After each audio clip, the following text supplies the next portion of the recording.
एहतजाज होगा। शिया सुन्नी फ्रंट की जानिब से एहतजाजी मुजाहरा किया जाएगा। पाकिस्तानी सिफारत खाने के दफ्तर के सामने ये एहतजाज मुनक्किद किया जाएगा। पुलवामा हमले के खिलाफ लगातार आपको बता दें कि आज एहतजाजी मुजाहरे किए जाने वाले हैं। दारुल हुकूमत दिल्ली में कई एहतजाज किए जाएंगे। इससे कबल भी इस ताल्लुक से हमने आपको अपडेट किया था, अपने नाज़रीन को बताया था कि दिल्ली के मुख्तलिफ मकामात पर आज और मुख्तलिफ तंजीमों की जानिब से, मुख्तलिफ पार्टियों की जानिब से एहतजाज किया जाना है। इसी में शिया सुन्नी फ्रंट भी इस ताल्लुक से एहतजाज करेगा। पाकिस्तानी सिफारत खाने के सामने यह एहतजाज किया जाएगा। तो पूरे मुल्क में गुस्से की लहर देखी जा रही है। पूरे मुल्क के अवाम जो है मगमूम है। इस दहशतगर्दाना कार्रवाई के बाद सभी इजहार यकजहती और इजहार ताज़ियत का इजहार किया जा रहा है। सभी के जरिए अगर सियासी पार्टियों की बात करें तो उनकी जानिब से भी खिराज अक़ीदत पेश किया जा रहा है। और तमाम सियासी पार्टियों का कहना यह है कि ये वक्त सियासत करने का नहीं है बल्कि एक साथ खड़े होने का है।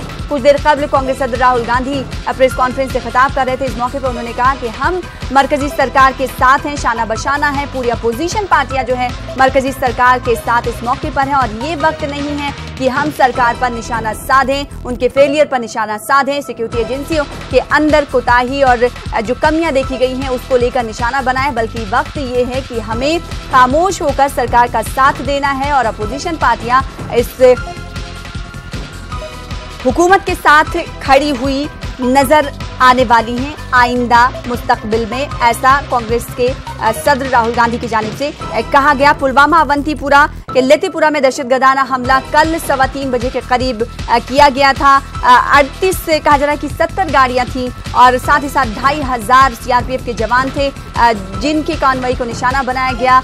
एक गाड़ी जद में आई और एक धमाका खेज मादे से लदीकार उस कॉन्वॉय के एक बस से टकरा गई, जिसके बाद ये दहशतगर्दाना हमला अंजाम दिया गया। और उस वक्त की जो तस्वीरें थी वो काफी दिल दहला देने वाली थी। और उसके बाद सीआरपीएफ के 40 जवान शहीद हुए। हालांकि सीआरपीएफ ने यह आंकड़ा 37 का दिया है। और हमारे साथ हमारे नुमाइंदे जुड़े हुए हैं दिल्ली स्टूडियो से, कुछ देर कबल से बने हुए थे शैलेंद्र वांगू और साथ ही साथ शब्बीर मीर हमारे साथ श्रीनगर से जुड़ गए हैं। इस ताल्लुक से बातचीत करेंगे उनसे, वो क्या कुछ कह रहे हैं। और आज मरकजी वज़ीर दाखिला राजनाथ सिंह भी श्रीनगर का दौरा करने वाले हैं। कब उनका दौरा होगा, क्योंकि सीसीएस की मीटिंग इख्तिताम पजीर को पहुंची है, इख्तिताम हो गई है। हमारे साथ शब्बीर बने हुए हैं लाइव। शब्बीर, अगर मरकजी वज़ीर दाखिला राजनाथ सिंह की बात करें और साथ ही साथ श्रीनगर में सिक्योरिटी के हवाले से बात करें तो सबसे पहले ये बताइएगा कि मरकजी वज़ीर दाखिला राजनाथ सिंह श्रीनगर कब पहुंचने वाले हैं? सना, जो हमारे पास इतलात हैं वो दोपहर के बाद ही वो यहाँ पहुँचेंगे। दोपहर में किसी भी वक्त वो यहाँ पहुँच सकते हैं। फ़िलहाल क्योंकि अब सिक्योरिटी की जो सूरत हाल बनी है इसमें वज़ीर दाखिला का दौरा बहुत ही इसको पोशीदा रखा जा रहा है। इसको आम लोगों को इसकी इतला नहीं रहती है। हमारे जो ज़राए से खबर मिली है वो दोपहर तक यहाँ पे पहुँच सकते हैं। जहाँ तक सिक्योरिटी का ताल्लुक़ है तो सिक्योरिटी वैसे भी कश्मीर में अलर्ट रहती है, लेकिन अब हाई अलर्ट कर दिया गया है क्योंकि इतना बड़ा हमला इतने सालों में ये इतना बड़ा हमला नहीं हुआ है। और जिस तरीके से यह हमला हुआ है और जिस जगह पे हुआ है वो काफ़ी अहम है। और ऐसी सूरत हाल में सिक्योरिटी का चौकस होना, और इस वक्त जिस जगह पे धमाका हुआ था कल, वहाँ पे जो सिक्योरिटी एडवाइज़र हैं गवर्नर के, वो वहाँ पे गए हैं। फोरेंसिक टीम्स वहाँ पे हैं जो वहाँ पे शवाहिद जमा कर रहे हैं ताकि कड़ी से कड़ी जोड़ी जाए और ये पूरा एक मंजर सामने आए कि आखिर ये किस तरह से ये प्लान किया गया था ये धमाका और किस तरह किया इसे अंजाम दिया गया। सना जी, जाहिर सी बात है। और अगर बात की जाए राजनाथ सिंह के मीटिंग्स के ताल्लुक से तो कहा जा रहा है कि कई मीटिंग आज में शिरकत करने वाले हैं, कई मीटिंगों का इनेकाद होने वाला है जिसमें वो तमाम चीज़ों पर तबादले ख्याल करने वाले हैं। कितनी मीटिंगें आज राजनाथ सिंह करने वाले हैं और क्या कुछ इस मीटिंग में लाएअमल तैयार किया जाना है? शब्बीर, देखिए, यहाँ पे सबसे जो अहम है इस सूरत हाल में, पहले वो सिक्योरिटी का जायज़ा लेंगे और यहाँ पे जो फ़ौज है, इंटेलिजेंस एजेंसियां हैं, जो नीम फ़ौजी दस्ते और पुलिस की एक बड़ी उनके सरबराहान की मीटिंग होगी और उस पर जायज़ा लिया जाएगा कि आखिर इस तरह का पहला जो ये जोर रहेगा कि इस तरह का यह हमला कैसे हुआ, और वो एक जायज़ा लेंगे और उसके बाद से जो कल दिल्ली में मीटिंग होनी है उनको वो जानकारी देंगे। उसके बाद इस सूरत हाल से निमटने के लिए एक सूरत हाल सामने आई है सना कि अब कार बम जो हमला है, इस तरह के अटैक्स से कैसे निपटा जाए, इस पे भी सजेशंस लेंगे, क्योंकि अब एक नई स्ट्रेटजी सामने आई है और जो बहुत ख़तरनाक है। हम आपसे पहले भी बता चुके हैं कि ये एक बहुत ख़तरनाक स्ट्रेटजी हमला था, और इस तरह के अगर हमले आगे होते हैं, और ये अंदेशा भी है कि इस तरह के हमले, क्योंकि मिलिटेंसी पे काफ़ी दबाव था और जैश का इस तरह के सरप्राइज़ अटैक्स करना उनका जो ट्रेडमार्क माना जाता है, उससे कैसे निपटा जाए उस सिलसिले में भी, क्योंकि यहाँ पे ग्राउंड पे पुलिस ने पिछले 30 साल से निमट रही है मिलिटेंसी से, और फौज और जो नीम फौजी दस्ते हैं उनके साथ बातचीत होगी, और उसी को ले जाके फिर दिल्ली में और उस पर बात होगी, मंथन होगा किस तरह से इस सूरत हाल से निकला जाए। और अभी हमने जिस तरह के बयानात दिल्ली से सुने, एक सफारती सतह पे एक कोशिश की जा रही है कि पाकिस्तान के साथ कैसे निपटा जाए, और दूसरा फिर यहाँ पे जो मिलिटेंसी है, मिलिटेंसी के साथ किस तरीके से पेश आया जाए ताकि ऐसे वाक़यात, ऐसे हमले दोबारा पेश ना आए। और इसका एक तीसरा जिस पे अभी बात नहीं की जा रही है, जो सियासी एंगल इसका है कि जो यहाँ पे मिलिटेंसी है, होम ग्रोन मिलिटेंसी, जो यहाँ पे मिलिटेंट उसमें शामिल हो रहे हैं। जिस तरह आपने कल भी देखा कि जिस मिलिटेंट ने हमला किया वो मकामी मिलिटेंट था, और कश्मीर में अभी तक सिर्फ दूसरा ऐसा मिलिटेंट था जिसने खुदकुश हमला किया। तो ये एक बहुत ख़तरनाक सूरत हाल है, इससे कैसे निपटा जाए, एक सियासी एंगल भी इसका है जिससे निपटना जरूरी है। शब्बीर, जानकारों की जानिब से कहा जाता है कि जो जम्मू कश्मीर की सियासत है, जम्मू कश्मीर की जो पार्टियां हैं, वो कहीं ना कहीं सॉफ्ट टेररिज्म को बढ़ावा देती हैं, सपोर्ट करती हैं, जिसकी वजह से मुल्क को इतना नुकसान उठाना पड़ता है, इस तरीके के वारदात अंजाम दिए जाते हैं। देखिए सना, इसके दो जाविये हैं। जहाँ तक हम बात करते हैं यहाँ मेन स्ट्रीम जमातों की, ये कुर्सी का मामला रहता है यहाँ पे। जब जो भी पार्टी सियासत से बाहर जाती है वो फिर लोगों में मुख्तलिफ तरीके की बातें करते हैं। लेकिन अगर आप मुझसे पूछें, जो हमने यहाँ पे 30 साल का दौर देखा है, तो ये जो मेन स्ट्रीम पार्टीज़ हैं, इन्हीं की वजह से यहाँ पे जो डेमोक्रेटिक अमल जिसे हम कहते हैं, जमहूरी अमल, वो कायम रह सका है। इससे आप इनकार नहीं कर सकते हैं।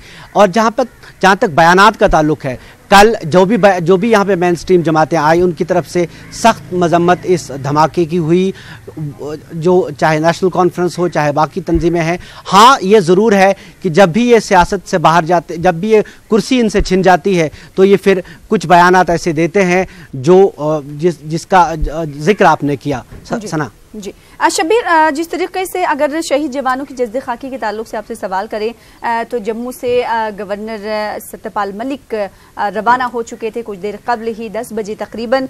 क्या वो श्रीनगर पहुंच चुके हैं, और कब तमाम शुहदा को खराज अक़ीदत पेश किया जाएगा और वहां से ये जज्द खाकी दिल्ली के लिए रवाना होगी?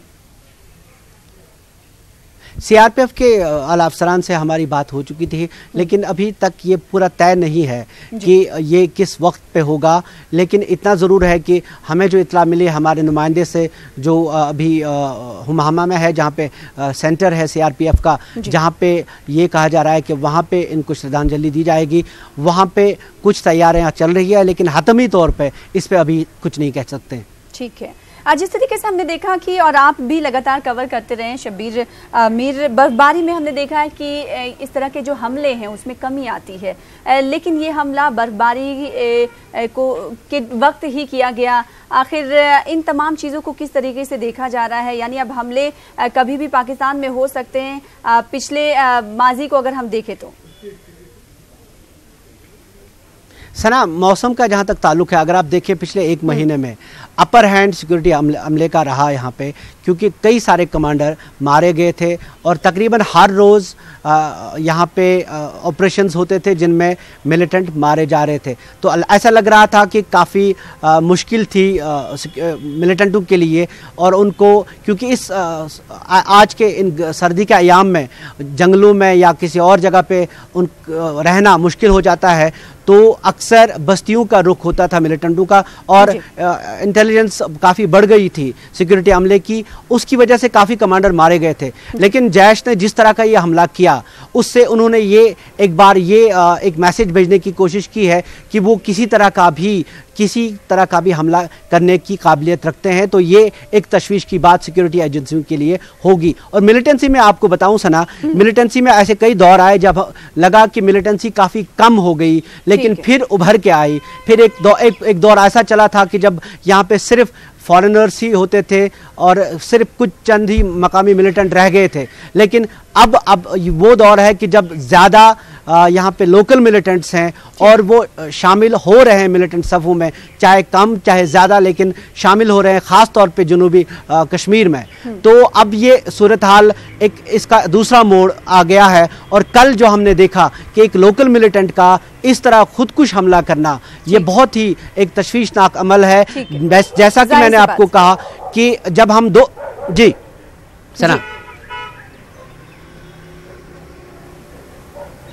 जैसा कि हम बात कर रहे थे कि 2000 में जब पहला खुदकुश हमला एक कश्मीरी मिलिटेंट ने किया था, उस वक्त मिलिटेंटों की इतनी कश्मीरी मिलिटेंट जो होम ग्रोन थे, इतनी कमिटमेंट नहीं थी।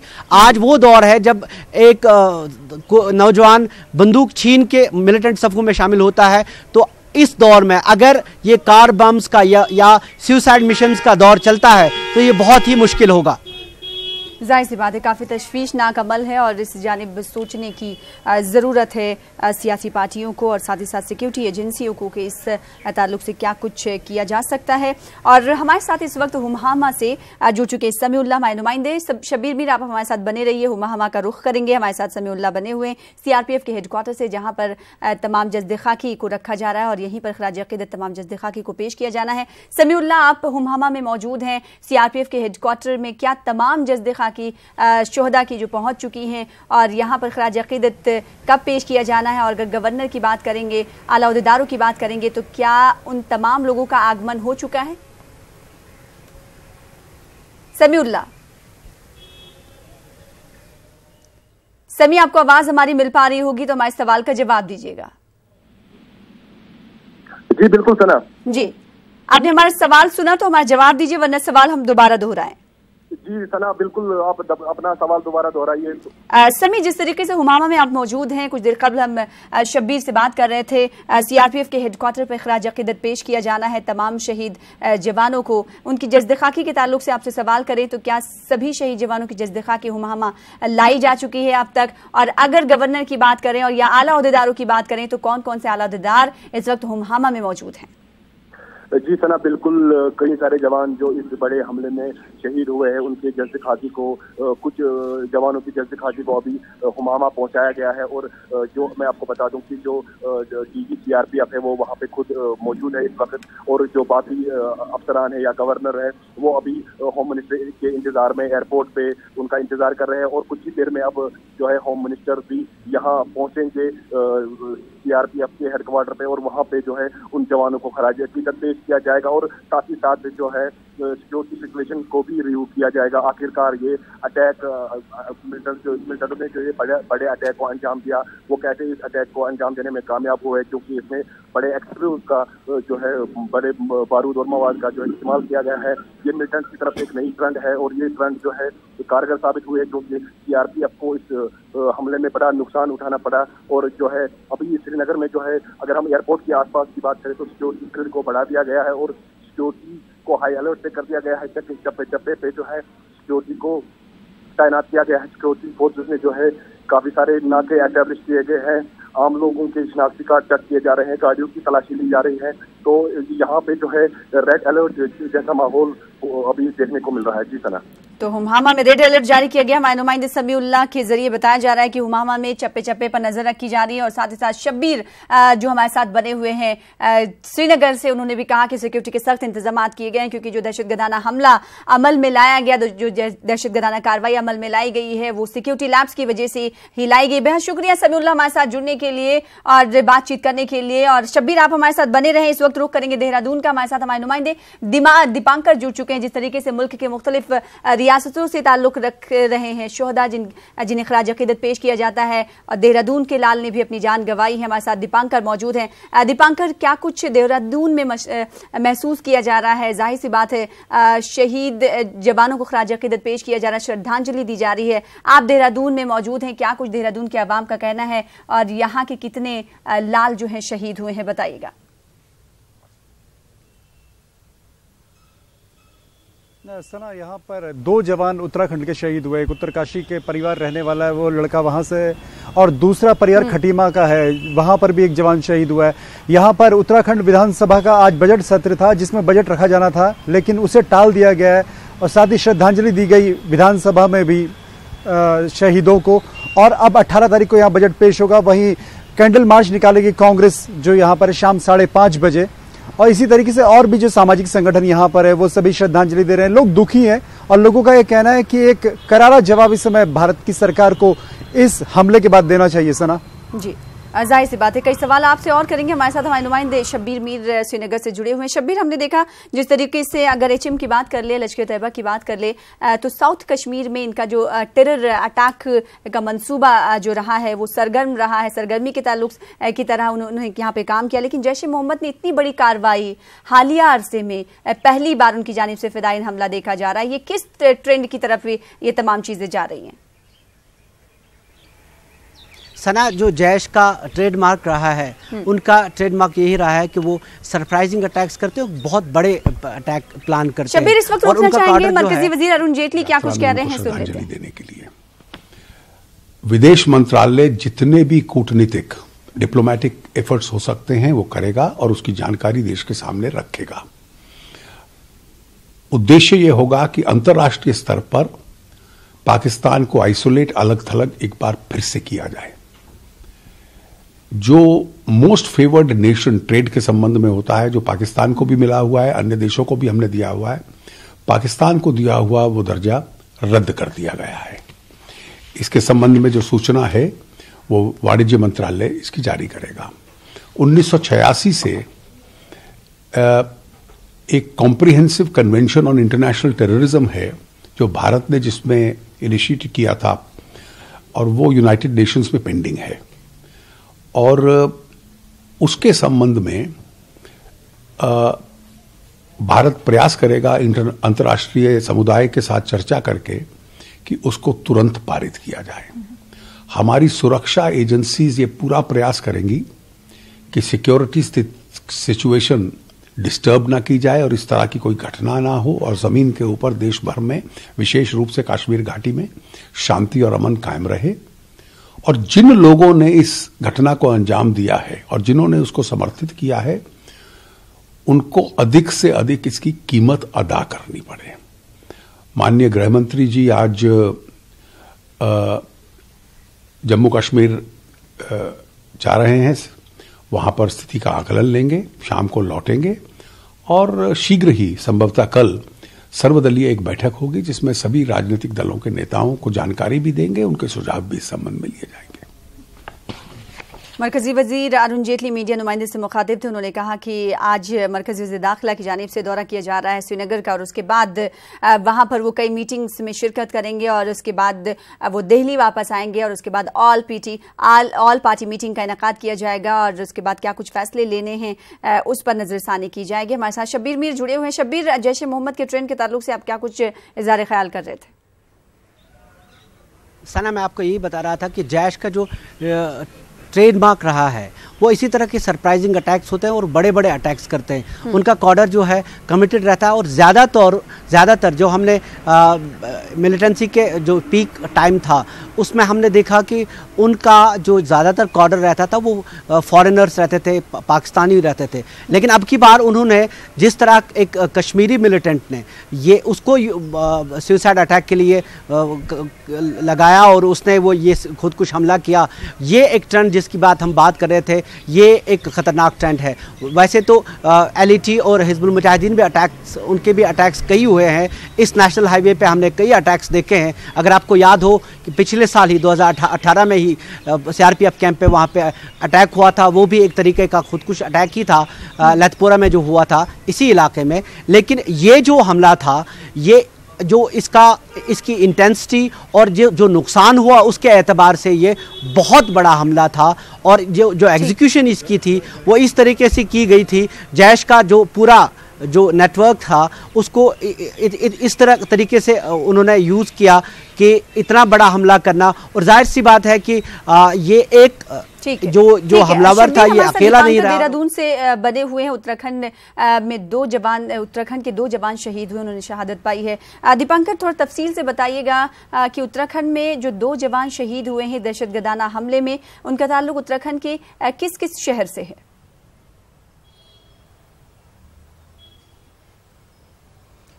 एक जो जवान शहीद हुआ है वीरेंद्र सिंह, वो रहने वाले खटीमा के थे और खटीमा में इस समय जो वहां से तस्वीर हमारे पास पहुंची है, बहुत दुख का माहौल है पूरे परिवार में और किसी को भी इस बात का अंदाजा नहीं था कि ऐसा कुछ होगा। दूसरा जो जवान है वो उत्तरकाशी जिले से ताल्लुक है, रतूड़ी नाम उसका है और उनका फैमिली यहाँ देहरादून में रहती है। वहाँ अभी तक ये खबर हमारे पास है कि उनके फैमिली को अभी तक बताया नहीं गया कि उनका बेटा वहां पर शहीद हो गया हमले में। हालांकि अब पुलिस प्रशासन और बाकी राजनीतिक दलों के लोग वहां पहुंच रहे हैं, लेकिन अभी भी परिवार को पूरी तरह इस बात की जानकारी नहीं दी गई है। लेकिन 2 जवान यहां से शहीद हुए हैं, लोगों में बेहद गुस्सा है और लोगों का यह कहना है कि अब कम से कम एक रिएक्शन भारत सरकार को इसमें देना चाहिए। जी, जाहिर सी बात है और एक्शन लेने का वक्त आ चुका है। और एक सवाल और छोटा सा करने चाहेंगे, क्या सरकार की जानिब से कोई मुआवजे का ऐलान किया गया उत्तराखंड सरकार की जानिब से?